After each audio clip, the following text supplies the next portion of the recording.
네, 오늘 말씀 제목 한 번만 같이 읽어보겠습니다. 포기치 않으시는 하나님, 포기치 않으시는 하나님. 네, 감사합니다. 한 번만 다시 이렇게 말해보겠습니다. 절대 포기치 않으시는 하나님, 절대 포기치 않으시는 하나님. 아멘. 프랑스의 황제 나폴레옹은요, 이런 명언을 남겼습니다. Impossible로 n'est pas français라는 말인데, 모르시겠죠? 번역하면, 저도 모릅니다. 번역하면 불가능은 프랑스어에 없다. 그러니까 내 사전에 불가능이란 없다 라는 명언입니다. 성도님들의 삶에는 불가능이 있으십니까? 없으십니까? 다들 각자 대답이 다르시겠지만 적어도 저에게는 너무 분명히 있는 것 같습니다. 살다 보면 이건 절대 못합니다 하는 그런 순간들이 우리에게 찾아오곤 하죠. 제 사전에는요, 불가능이란 단어가 너무 명확하게, 너무 크게 있는 것 같습니다. 보통 배추 셀 때나 포기라는 단어를 쓴다고 말을 하는데, 저는 그냥 평소에도 포기라는 단어가 많이 떠오르곤 하는 것 같습니다. 우리는 나폴레옹과는 다르게 살아가면서 포기하고 싶은 순간을 반드시 겪게 되죠. 이건 불가능해 라고 생각하는 순간이 반드시 있죠. 아마 우리가 어렸을 때 노력했더라면 우리가 서울대를 갈 수 있었을까요? 네. 저는 갈 수 있었다고 생각합니다. 불가능은 아닙니다. 저도 서울대 원서 넣었습니다. 물론 원서만 넣었습니다. 1차 강탈했습니다. 갈 수야 있지만 거의 하늘의 별 따기와 같겠죠. 때로는 살아가면서 우리가 우리의 힘과 능력으로는 절대 안 될 것 같은 그런 순간에 만난다는 겁니다. 내가 노력하는 게 무슨 소용이 있지? 내가 노력한다면 뭐가 바뀌겠어? 라고 생각하면서 때로는 그냥 포기하고 무력해질 때가 있을 것 같습니다. 많이 노력해본 사람일수록 더 이런 자포자기의 심정은 커질 것 같겠습니다. 내가 이렇게까지 했는데 안 된다고? 이런 상황을 만나게 되는 거죠. 그렇다면 그런 상황에서 우리는 어떻게 해야 될까요? 오늘 말씀을 통해서 절대 포기하지 않으시는 하나님을 만나시기를 소망합니다. 절대 포기치 않으시는 그 하나님을 오늘 말씀을 통해 만날 수 있기를 소망합니다. 다른 사람들은요, 다 불가능하다고 말하더라도 유일하게 가능하다고 외치시고 또 실제 가능케 하시는 그 하나님을 만나시길 소망하는 겁니다. 오늘 우리가 읽은 말씀은 바로 그 기적의 하나님을 소개하고 있습니다. 오늘 우리가 읽은 말씀은요, 사라가 임신해서 아이를 낳는 내용이죠. 사라가 아이를 낳은 건요, 하나님의 기적이었습니다. 성경은 우리가 오늘 읽은 본문에서 아브라함의 나이를 무려 3차례나 소개하고 있습니다. 먼저 2절에서 아브라함을 뭐라고 표현했을까요? 아브라함의 나이를 2절에서 노년의 아브라함이다. 그리고 5절에서는 또 뭐라 했을까요? 아브라함이 이삭이 태어날 때 100세였다 이렇게 말하죠. 7절에서는 사라가 뭐라 그랬을까요? 아브라함의 노경에 내가 아들을 낳았도다 이렇게 말을 하죠. 아브라함이 나이가 많았다고요? 적었다고요? 아주 많았습니다. 많아도 너무 많았습니다. 100살이나 먹었습니다. 성도님들 간혹 가다가 주변에 100살 되신 어르신 혹시 본 적이 있으십니까? 아마 없으신 분도 계시고 있으신 분도 있을 것 같은데 적어도 우리 교회는 아마 없으신 것 같죠? 80살, 90살 할아버지도 아니고 100살이나 먹은 할아버지라고 합니다. 100살을 먹었으면 아이를 낳기 좋을까요? 안 좋을까요? 당연히 안 좋겠죠. 안 좋은 수준이 아니라 사실 거의 불가능하죠. 실제로요, 아브라함과 사라는 아이를 낳지 못하는 사람들이었습니다. 성경이 이렇게 말하고 있습니다. 창세기 18장 11절에서 이렇게 말을 하고 있는 거예요. 성경 있는 분들은 같이 또 읽어주셔도 좋겠습니다. 18장 11절에서 이렇게 말합니다. 아브라함과 사라는 나이가 많아 늙었고 사라에게는 여성의 생리가 끊어졌는지라 이렇게 말하는 거죠. 아브라함은 나이가 많아 늙었고요. 그뿐만이 아니라 이제 사라는 생리조차 끝났다고 말하는 겁니다. 나이가 많아서 이제 폐경에 이른 거예요. 그러니까 임신을 할 수 있었다 없었다? 없었다. 생물학적으로 절대 임신할 수 없는 그런 상황에 있었던 거죠. 그런데 이런 아브라함과 사라한테 하나님이 자녀를 약속해 주시는 거예요. 아이를 낳을 수 없는데. 창세기 17장 16절에서 이렇게 하나님이 약속해 주세요. 내가 그에게 복을 주어 그가 너에게 아들을 낳아주게 하겠다. 그를 여러 민족의 어머니가 되게 하겠다. 이런 말도 안 되는 약속을 하고 계신 겁니다. 좀 젊었을 때 약속하셨으면 모르겠는데 아브라함이 거의 100세가 됐는데 사라는 90살이나 먹었는데 이런 얘기를 하신 거죠. 성도님들, 과연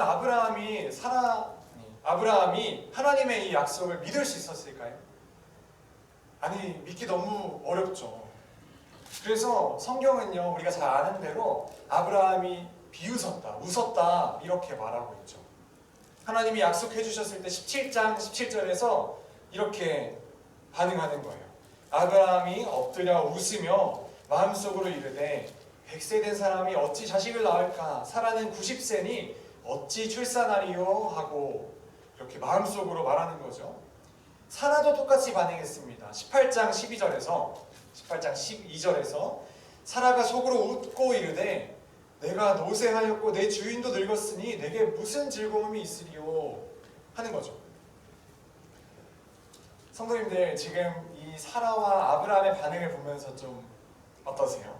왜 이렇게 믿음이 없나 생각하시나요? 우리 믿음 좋으신 성도님들께서는 아마 그 자리에 계셨으면 아멘 하셨을 것 같습니다. 근데 아브라함과 사라가 믿지 못하는 건 사실 그렇게 특이한 반응은 아닙니다.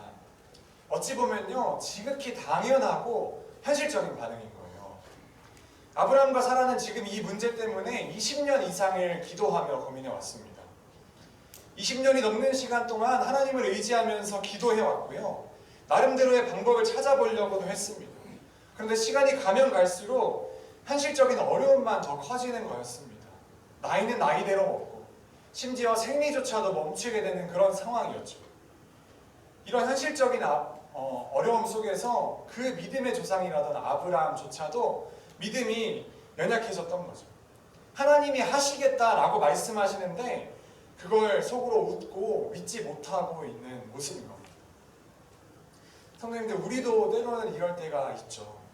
우리도 현실적인 어려움과 문제를 만났을 때 쉽게 믿음이 흔들립니다. 현실적으로 이건 극복할 수 없는 일이야. 내가 노력해도 이건 바뀌지 않아. 그렇게 느끼는 거죠. 사람마다 어려움의 분야는 다 다를 겁니다. 누군가에게는 자기 신앙의 문제일 수도 있습니다. 내 믿음은 왜 이렇게 연약할까? 가슴을 치면서 왜 이렇게 변화되지 않을까 힘들어할지 모르겠습니다. 누군가에게는 가정의 문제일 수도 있겠습니까? 우리 가정은 왜 이렇게 평안하지 못할까? 주님, 왜 나를 이런 상황에 두신 겁니까? 생각하면서 눈물 흘릴지도 모르시겠습니다. 직장의 문제일 수도 있고 친구 관계의 문제일 수도, 교회 공동체의 문제일지도 모르겠습니다. 우리는 이런 현실적인 어려움을 처하면 우리는 어떻게 하는 거죠? 우리도 믿음이 쉽게 흔들린다는 거죠. 믿음이 흔들리고 쉽게 좌절한다는 겁니다. 쉽게 포기하는 거예요. 우리가 그런 상태에 있을 때는요, 하나님의 약속의 말씀을 들었는데도 불구하고 아브라함같이 반응하는 겁니다. 웃고 믿지 못하는 거죠. 분명히 성경은 여호와께 감사하라 그는 선하시며 그의 인자하심이 영원하미로다 말씀하셨는데 주님 정말로 그렇습니까? 그렇게 외치고 주는 나의 도움이시오 나를 건지시는 이다 라고 고백하는데 주님, 그러면 왜 나를 이런 어려움 가운데 두십니까? 이런 삐딱한 시선으로 하나님을 볼 때가 있습니다. 우리의 고백이죠. 그런데 성도님들, 하나님은요, 그렇게 의심하고 그렇게 흔들리는 아브라함의 가정을 포기하지 않으시는 겁니다. 아브라함과 사라 자신들은 자기들을 포기했을지 몰라도 하나님은 그들을 포기하지 않으셨고요. 그들의 현실적인 어려움을 오히려 변화시키는 분이시라는 것이죠. 아브라함과 사라가 하나님의 말씀을 듣고 비웃었을 때 하나님은 그들에게 더욱 강하게 약속해 주시는 겁니다.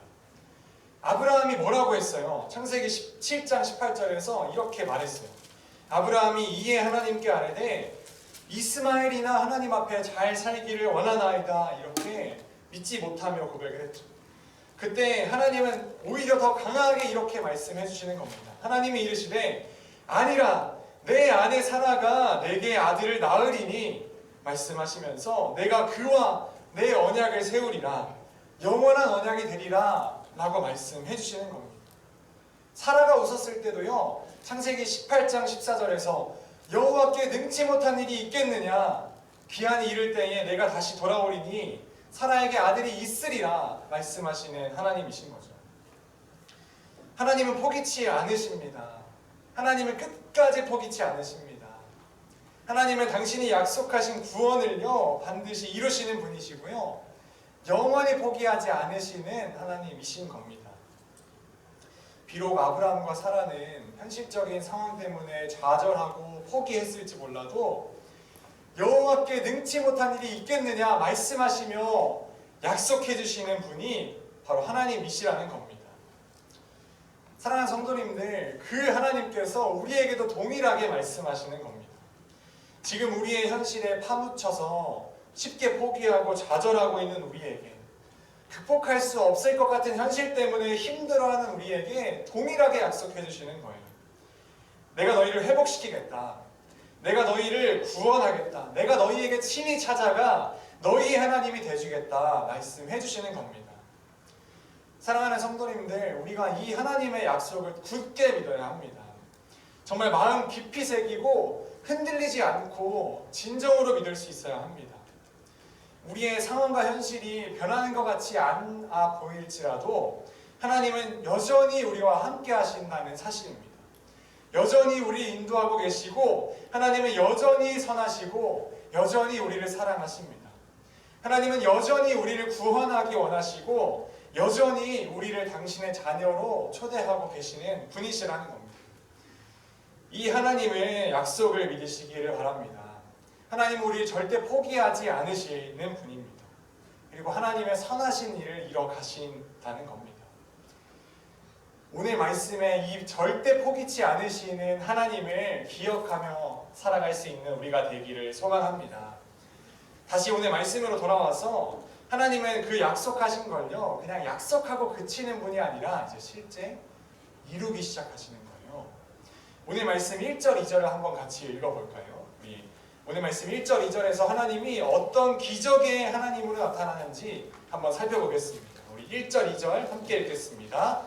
여호와께서 말씀하신 대로 사라를 돌보셨고 여호와께서 말씀하신 대로 사라에게 행하셨으므로 사라가 임신하고 하나님이 말씀하신 시기가 되어 노년의 아브라함에게 아들을 낳으니. 아멘. 하나님은요 약속하신 걸 이루셨습니다. 아멘. 약속을 이뤄주셨어요. 1절에서 뭐라고 말씀하시는 겁니까? 말씀하신 대로 사라를 돌보셨다. 여호와께서 말씀하신 대로 사라에게 행하셨다. 아멘. 하나님은 기적을 행하셨습니다. 하나님은 죽은 것 같은 사라에게서 사라의 태를 살리는 기적을 행하셨습니다. 아이 낳는 데 있어서 죽은 것 같은 사라를 사용하셔서 생명을 낳는 자로 사용하셨습니다. 그리고 이제 자녀를 낳게 되는 거죠. 이게 얼마나 큰 은혜인지 모르겠습니다. 죽은 것 같았던 사라가 이제 생명을 낳게 됐습니다. 오늘 말씀 1절을 좀만 더 자세하게 볼까요?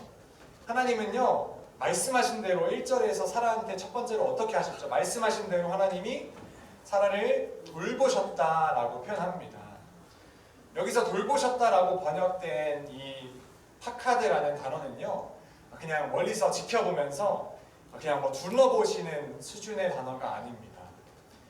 언어의 단어의 뜻이 방문하다, 찾아내다, 조사하다 라는 의미를 다 가진 단어예요. 방문하다, 찾아가다, 조사하다라는 단어라는 거예요. 영어 성경에서는 visited 이렇게 표현을 합니다. The Lord visited. 하나님이 방문하셨다 이렇게 번역을 했어요. 그러니까 멀리서 그냥 지켜보면서 바라보시는 분이 아니라 가까이 찾아오시고 관심을 가지시고 방문하시는 느낌의 단어인 겁니다. 그리고 두 번째로 하나님이 어떻게 행하세요? 말씀하신 대로 두 번째로 사라에게 행하셨다라고 말하죠. 여기서 행하다라고 번역된 이 단어는요, 만들다, 창조하다, 제조하다라는 단어입니다. 뭐라고요? 만들다, 창조하다, 제조하다라는 단어인 거예요. 하나님이 사라에게 찾아가셔서 창조의 역사를 하셨다는 겁니다. 창조하다. 실제로 이 단어는요, 창세기 1장에서 하나님이 해와 달을 만드실 때 사용하셨던 단어입니다. 사람을 만드실 때 사용하셨던 단어예요. 그러니까 하나님께서 사라에게 찾아가셔서 사라에게 창조의 역사를 행하신 겁니다. 하나님의 이 세밀하신 기적의 일이 한번 보이십니까? 하나님의 세밀한 손길을 우리가 막 보게 되는 거죠. 그렇게 하나님이 창조의 역사를 행하셔서 이제 노년의 아브라함에게 아들을 낳게 해주시는 거예요. 성도님들, 이게 기적이죠. 이게 뭐 어디 가서 간증 집회 들을 필요가 없습니다. 성경이 우리에게 가장 큰 기적을 말하고 있는 거죠. 이쯤에서 우리는 이제 생각을 해봐야겠죠. 하나님이 왜 이런 기적을 아브라함에게 행하셨을까? 사라에게 행하셨을까? 아브라함을 사랑하셔서 하셨을까? 사라가 예뻐서 그렇게 하셨을까? 하나님께서 불임 가정이었던 이 아브라함과 사라에게 자녀를 주신 건요, 그냥 그 아브라함과 사라, 그 불임 가정을 불쌍히 여기셔서 그들을 치유하신 사건으로 보기보다 이 이삭이 태어나게 된 사건은요, 하나님께서 아브라함에게 약속하셨던 하나님 나라를 회복할 거다, 하나님 나라를 회복할 거다라는 약속의 성취였습니다. 하나님은 아브라함에게 하나님 나라를 회복하시겠다고 창세기 12장에서 약속을 해주셨어요. 아브라함아, 내 자손이 내 백성이 될 것이다. 아브라함아, 내가 내게 가나안 땅을 살 땅으로 줄 것이다. 아브라함아, 내가 너의 하나님이 될 것이다. 약속해 주신 거죠. 하나님은 하나님이 왕이 되어주시고 그 왕의 다스림을 받는 아브라함의 자손들이 있고 그들이 살아갈 땅이 있는 하나님 나라를 회복하시겠다라는 약속을 주신 거였어요. 그런데 아브라함은 약속은 받았지만 100세에 이르기까지 성취된 게 하나도 없었죠. 가나안 땅을 주시겠다 했는데 그 땅에는 여전히 아모리 백성이 가득해 있었습니다. 아브라함은 여전히 나그네 생활을 진전하고 있었고요. 아브라함과 사라 사이에는 분명히 많은 백성을 주시겠다 하셨는데 하나도 자녀가 없었죠. 애초에 불임 가정이었으니까 그렇죠. 자녀를 기대할 수 없는 상황이었습니다. 그냥 보이는 이루어진 약속은 하나도 없고 그냥 약속만 있는 그런 시기를 보내고 있었던 거예요. 이 약속은 불가능한 약속이었죠. 그냥 불임 가정이었으니까. 생물학적으로 또 물리적으로도 불가능한 거였습니다. 그런데 하나님은 이 불가능한 상황 속에서 당신의 구원 역사를 이제 이루어 가시는 거죠. 인간적인 시선으로는 절대 출산할 수 없는 사라의 태를 열어주시는 겁니다. 약속의 자녀를 주시는 거고요. 약속하신 것을 이루어주시는 분인 겁니다. 그래서 이제 비록 아브라함의 눈에 보이는 약속의 징표는 이삭 한 사람이었지만요, 아브라함은 이제 믿을 수 있는 거예요. 수많은 백성을 주시겠다 하셨던 그 하나님을 이제는 믿을 수 있는 겁니다. 왜냐하면 하나님은 어떤 분이시냐? 약속을 반드시 이루시는 분이니까. 나에게 기적의 역사를 행하셔서 당신의 약속을 반드시 이루시는 분이니까. 하나님 나라를 반드시 회복하시는 분이니까 그렇죠. 이제 이 아브라함과 사라는요, 전에는 조소를 지었었는데 이제는 진정한 감사의 웃음을 짓게 됩니다. 전에는 비웃었었지만 이제는 진정한 감사의 찬양을 올려드리게 됩니다. 사랑하는 성도님들, 바로 이런 분이 우리 하나님이십니다. 이런 하나님이 바로 우리의 하나님이십니다. 약속을 반드시 이루시는 하나님, 약속하신 하나님 나라 회복을 반드시 이루시는 하나님이십니다. 이 하나님이 우리의 하나님이시라면 우리가 어떻게 살아가야 하겠습니까? 우리는 하나님이 약속하신 하나님 나라를 더 소망하며 살아가야 합니다. 우리 신자는요, 하나님의 그 신실하심을 믿고 하나님 나라를 삶 속에서 더 소망하며 살아가는 사람들입니다. 때로는 현실적인 어려움이나 극복할 수 없는 것 같은 문제를 마주할 때가 있죠. 그래서 이런 상황 속에도 하나님이 하나님 나라의 약속을 이루신다고 라고 생각하면서 듣고도 믿지 못하고 아브라함과 사라처럼 웃고 비웃을 때도 있을 겁니다. 그렇지만 신자는요, 어떻게 하냐면 하나님 나라를 회복하실 그 하나님의 신실하신 약속을 믿고 끝까지 하나님 나라를 소망하는 겁니다. 우리의 눈에 보이는 어떠함이 아니라 하나님의 약속, 또 하나님의 신실하심을 믿고 그분을 신뢰하며 살아가는 겁니다. 왜 그렇게 할 수 있습니까? 하나님이 신실하신 분이시니까. 하나님은 약속하신 것을 반드시 이루시는 분이시니까. 하나님은 절대 포기하지 않으시고 끝까지 약속을 이루시니까 그러신 것입니다. 할렐루야. 이 하나님을 우리가 찬양할 수밖에 없습니다. 그리고 하나님은요, 이제 약속하신 이 하나님 나라 회복을요, 결국에 이뤄주셨죠. 우리에게는요, 약속만 있는 것이 아니라 이미 그 하나님 나라의 회복을 누리고 있는 그런 사람들입니다. 하나님은 진정한 아브라함의 자손으로 우리 주 예수 그리스도를 보내주셨습니다. 그리고 하나님 나라를 이제 이뤄 가시는 겁니다. 갈라디아서 3장 16절에서 이렇게 말씀하십니다. 이 약속들은 아브라함과 그 자손에게 말씀하신 것인데 여럿을 가리켜 그 자손들이라 하지 아니하시고 오직 한 사람을 가리켜 내 자손이라 하셨으니 곧 그리스도라 말씀하시는 겁니다. 이 그리스도께서 진정한 약속의 자손으로 이 땅에 오셔서 이제 어떤 일을 하십니까? 하나님 나라를 회복하기 시작하시는 겁니다. 약속하신 하나님 나라의 회복을 이제 이뤄가시는 거예요. 어떤 방식으로? 십자가 사역을 통해서 하나님 나라를 이루시는 겁니다. 영광을 이루시는 사역이 아니라, 왕이 되시는 사역이 아니라 자신을 내어주시고 우리를 위해 저주를 받으시는 사역을 감당하심으로 하나님 나라를 이루시는 거예요. 아까 우리가 갈라디아서 3장 16절을 읽었는데 그 바로 앞에 3장 13절에서는 이렇게 말하고 있습니다. 그리스도께서 우리를 위하여 저주를 받은 바 되사 율법의 저주에서 우리를 속량하셨으니 기록된 바 나무에 달린 자마다 저주 아래 있는 자라 하였음이라. 그리고 이어서 그리스도 예수 안에서 아브라함의 복이 이방인에게 미치게 하고 또 우리로 하여금 믿음으로 말미암아 성령의 약속을 받게 하려 함이라 말씀하십니다. 하나님께서 당신의 약속을 이루시는 방식은 예수 그리스도를 우리를 위하여 저주받게 하시는 일이었습니다. 예수 그리스도를 나무에 달리셔서 그를 저주 아래 두시고 그 안에서 우리를 하나님의 자녀로 아브라함의 진정한 자손으로 받아주시는 사역을 하시는 겁니다.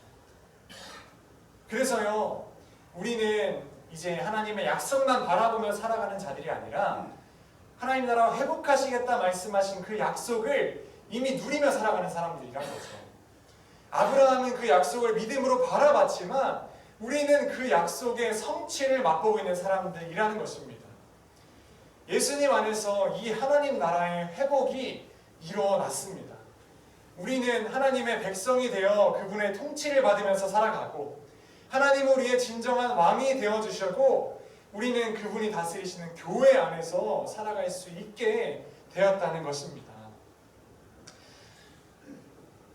신자는요, 이 하나님 나라를 누리는 사람들이기 때문에 이제 더 하나님 나라를 소망하며 살아가는 겁니다. 우리에게 주어진 이 하나님 나라의 모습이 더 예수 그리스도의 장성한 분량까지 자라기를 소망하는 삶을 살아가는 거죠. 우리가 예수님 안에서 거듭난 것으로 죄에 안 짓게 된 것으로 그냥 만족하면서 거기서 그치는 것이 아니라 더욱더 예수 그리스도를 닮아가는 삶을 살아가기 위해 힘쓰는 사람들이 되는 것입니다. 그리스도 안에서 한 몸, 한 가족이 되게 하신 것을 그냥 그걸로 마치는 것이 아니라 그것을 더욱 누리기 위해 힘쓰고 더욱 하나된 것을 지키기 위해 힘쓰는 자들이 바로 우리라는 것입니다. 그리고 우리 안에 거하시는 성령님의 다스리심을 더욱더 풍성하게 누리면서 그 다스리심 안에 거하기를 힘쓰는 자들이 바로 우리들이라는 것입니다. 이것이 오늘날의 하나님 나라를 누리는 우리가 하나님 나라를 더 소망하며 살아가는 모습입니다. 예수님 안에 거듭난 자로서 더 거룩함을 추구하고 또 하나 되게 하신 것을 교회 안에서 더욱더 힘써 지키고 또 성령님의 다스리심을 매일 받기 힘쓰는 것이 바로 우리 신자들의 모습이라는 것입니다. 사랑하는 성도 여러분, 우리가 이 모든 것을 누리고 있는 자들입니다. 거의 다 이루어졌다라고 보더라도 과언이 아닐 것입니다. 약속하신 하나님 나라를 우리는 거의 다 맛보고 있는 자들입니다. 우리에게 남은 것은 단 하나, 예수님 다시 오시는 그날에 완성될 하나님 나라에 대한 소망뿐입니다. 우리는 이 땅에서 이미 하나님 나라를 받아 누리는 사람들이고 이제 완성될 그 나라만을 기대하며 살아가는 사람들입니다. 우리 하나님께서 약속하신 하나님의 나라를 이렇게 이뤄주셨고 또 이뤄가시는데 우리가 하나님의 신실하심을 믿지 않을 수가 있겠습니까? 하나님을 굳게 붙들지 않을 수가 있겠습니까? 우리에게 주어진 어떤 상황과 환경 때문에 하나님이 과연 신실하신가? 과연 선하신가? 라고 하나님을 의심할 수 있겠습니까? 하나님을 굳게 붙들지 않을 수 있겠습니까? 우리는 그럴 수 없습니다. 우리는 약속하신 것을 다 이루시는 하나님, 절대 포기치 않고 끝까지 이루시는 신실하신 하나님을 경험하며 살아가는 사람들입니다. 이 하나님을 우리가 우리의 삶 가운데 더 신뢰하며 하나님이 이루실 하나님 나라를 더 소망하며 살아갈 수 있는 우리들이 되었으면 좋겠습니다. 정말 우리의 삶 가운데에 이 하나님 나라를 소망하는 삶이 더 풍성하게 나타날 수 있기를 간절히 소망합니다. 그러한 우리가 되기를 소망하는 마음으로 이 시간 우리 함께 말씀을 생각하면서 기도하며 나아가도록 하겠습니다. 이 시간 우리 함께 첫 번째